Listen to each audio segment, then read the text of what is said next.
noso agradecemento pola vosa presenza e polo vosso traballo en nome da Coordenadora de Normalización Lingüística de Ferrolterra. Hai un ano, no mes de outubro, neste mesmo escenario estaba presentando o reciclado Carballo Calero Carmela Loureiro.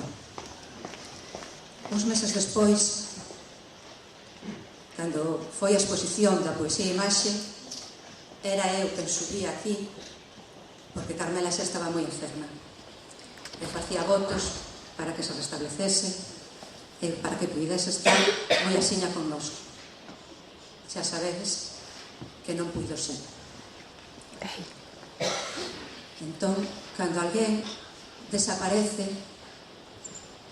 a dor é bastante grande, pero cando o vagar da dor deixa pasar un bocadiño de lucidez, entón o que pensamos é que sorte tivemos.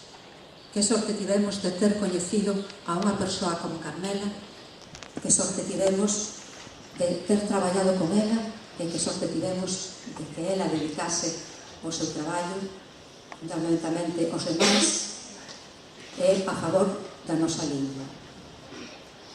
Por iso, Carmela estaría moi contenta hoxe vendo toda esta sala chea, vendo vos a vos e vendo os vosos traballos.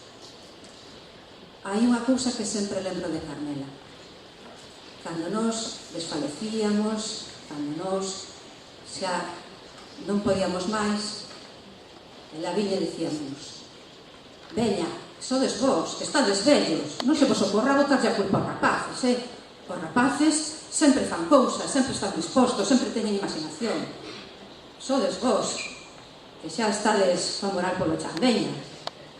E realmente facíanos reaxir, e realmente facíanos pensar que paga pena confiar no futuro. E vos sodes o futuro. E esperamos un futuro en lingua galega. Polo tanto, toda esta homenaxe a de hoxe é para Carmela. Vai por ti, Carmela.